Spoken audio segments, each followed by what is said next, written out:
What's up, everybody? It's Craig. Coming to you from the place where I do most of my writing. A lot of people have been asking me for writing advice, over the years, and I've been doing some reflecting, and I realized that the times when I'm most likely to give writing advice is kind of like after a project. But I thought it might be interesting to start maybe doing like a Writing Wednesdays thing where I'm giving advice sort of based upon where I am in my particular process. I'm at a particular part in a project that's really hard. I think I'm dealing with two hard things that often come up in terms of a long-term project. I kind of stepped away from it, like I went away for the weekend and even a short bit of time. I'm one of those people that I need to really be consistently connected to the project. Even a short time away kind of gets me off, and it takes me a lot of time to kind of get back into it. And then, of course, I feel like a lot of guilt because I have been away from it. So I'm kind of dealing with that. And then I'm sort of dealing with the thing that I always deal with at some point in a book or a long-term project. I'm finally realizing it without any sort of candy coating or, sort of self-delusion that it's going to, involve more than I necessarily thought it would, both in terms of the amount of work I'm going to put into it and in terms of when I'm going to be able to finish it. It's always kind of a scary thing for a writer. And I guess I'm going to take both of the things kind of one at a time. The way I deal with the whole thing about being away from a project, and I'm talking about being away from a project, like I said, I was gone for the weekend, but I've had periods where I've been away from a project for months and even years. I understand the sort of anxiety that just builds the further you are away from it, and at the same time, as the anxiety is building about you being away from it, you really need to work on it. There's also this kind of dread about actually facing it. I remember one time, this was during the editing process of one of my books, and like where my bed was, when my bedroom was, my bed was facing right across from the bookshelf, and I printed out the draft that I needed to go through. The draft, was kind of on the bookshelf directly across from my bed, and I remember just like laying in my bed, like the covers were up, to my neck and everything, and just being in physical fear of actually taking on that manuscript and reading that manuscript. I'd been away from the project for a long time, so I wasn't really connected to what it actually was. So I kind of needed to read it with fresh eyes, and that's always scary because every time you read something with fresh eyes, there's always a chance that you think, what the was I thinking when I wrote this? So there's that fear. I don't think I've ever gotten over the fear, but I think the thing, first of all, you just have to breathe. You just have to, first of all, just inhale, exhale, and then you just have to make peace with where you are in this particular process.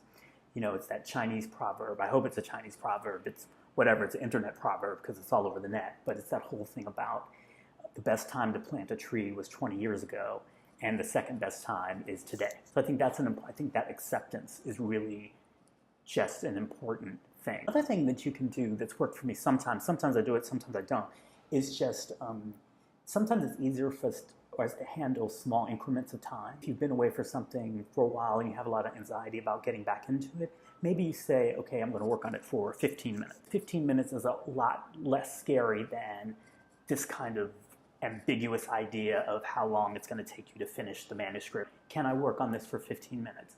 And if you can do that, then maybe you can make a deal with yourself to work on it for 15 minutes the next day, and the next day, and the next day. And believe it or not, that really can go a long way toward completing a project. And if you're like me, I need to deal with time and parts of writing in increments. I'm quoting for somebody, I don't know who, but shout out to whoever you are. But anyway, something like, if you can't write a paragraph, write a sentence. If you can't write a sentence, write a word. Just break it down to the most minimal degree that you feel like you can face in any moment of time and just kind of go with it. So that's my advice for that. What am I going to do? I'm just going to, and don't ask what project I'm working on. That's another big piece of advice that I have. Never tell people, or tell very few people, what you're working on in any kind of writing project. I hate listening to those podcasts and webinars where, some smiley face person that's like written a pamphlet is all like, oh, tell all the people around you because that'll be accountability and all this kind of stuff. Do not, never do that. It's enough anxiety that you're going to have just taking on a big writing project. That's enough, and whatever sort of insecurities you have, anything like that, that's all going to come up. So you already have shit that you have to deal with without involving other people. But once you involve other people, then you have that kind of weird thing where people feel like they have permission to ask you about it any time, whether it's 6 months down the line or 3 years down the line. Maybe you've done another project, maybe you decided not to do that project for whatever reason, but people feel like you've invited them in. When it comes to your creative process, think of it like a New York sublet or something. Like, you don't have no space, everything needs to be portable, you don't have time, you don't have room to have a dinner party. You have to have as few people in there as possible when it comes to your creative process. But basically, what I was trying to say is what I'm doing. I've been away for a while, not that long, but just like a couple of days. But so this particular project is a nonfiction project. So I'm just going to start by just kind of rereading some of the research that I've done, and I do everything by hand because something about the writing of it helps get me in the rhythm of writing, the actual writing down with pen. So I kind of go through my notes that I already have, but then I retake notes from that because that gets me in the mindset of where I have to be today in the writing. Well, that's why sometimes it's good if you have a sustained time to work on something, because then you don't have to do that kind of backtracking. Unfortunately, most of us live lives with work and other things in our lives that we do have to take breaks in it. So this is one exercise involved in getting you back on track if you've had to take a break. And then the other thing about it, first time that I've ever experienced the idea that something was bigger than I expected it to be was in the latter half of writing my Luther Vandross biography. And I'm an organizer. They say that they're planners or pantsers. Pantsers write by the seat of their pants. They just go writing any old thing and whatever. I'm not that dude at all. I'm a planner. I will outline a sentence. I will outline a sentence to be like, okay, where do I need to be at the end of this sentence? And where am I at the end of the last sentence? And I will think that entire thing out before I write that one sentence. I'm just that guy. So when writing the Luther biography, I had it all planned out, what's going to go in what chapter, which chapter is going to cover which years, et cetera, et cetera, et cetera. But there became times in the writing of it when it's just like, this is getting kind of big and I'm nowhere near where I want to be. And then I would come to the determination that I really do have to stop the chapter. And that's a big deal with me because when I write, I kind of try to make a hook at the beginning and a sort of a cliffhanger, a little bit of a cliffhanger at the end of every chapter. For me to split a chapter now means I have to come up with another hook and potentially 2 new ways to end the chapter. So it's kind of a lot.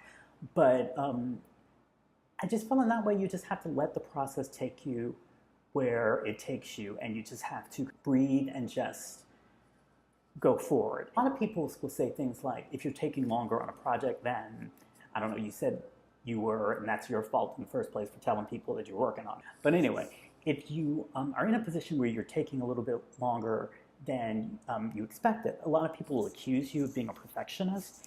And the way it works with me is like, I can't think of anything further from my process than perfectionism. I do not at all have any sort of ideal of how something should be. And at this point, having done 3 books, I know that things are going to be fucked up at some point in the manuscript anyway, whether it's something I published myself, whether it's something I published with a mainstream publisher, whether it's been copy edited 3 times, whether it's been copy edited by my mama or copy edited by professional copy editing. Something's going to be wrong in the final analysis. So I kind of accept that. What I go for and what is my goal and what I fight for the time for is doing the very best that I can in this particular moment in time. And that's it. That's all you really can do. That leads to kind of internal frustration because it's like, I know I can do better. I know I can do better. I know I can do better. And that's sort of the engine that's driving me. And, once you get through of the kind of fear associated with that, and sort of a little bit of anger because you're like, I have this much more work to do, it can be a little bit exciting in that, like, for example, if I'm writing a chapter, a nonfiction chapter, and it's not necessarily going the way that I wanted, and I sort of feel like feel like it's bigger than the way I was going to summarize it, and I feel like I need something bigger to really flesh it out or to make it more interesting, then it becomes like a quest. Then I have to go dig back in the research and find that one detail, that one anecdote, that one something that's going to make the piece come alive. And once I'm accepted that I have to go back into the research process, it can be kind of exciting. But the hard part is kind of accepting that I'm going to have to dive right in when I thought I was going to finish the chapter in like 10 minutes and be home watching, whatever on TV. So that's all I'm going to give for now, because it seems like it's getting pretty long. But I think I'm going to continue just doing these on Writing Wednesdays, and just share with you where I actually am in the process, as opposed to giving you kind of a summation of how I got there. And I hope you'll enjoy it. If you do, please subscribe, and I'll see you guys next week. Bye. Actually, that was kind of a glum way to end it, so bye. What's ever...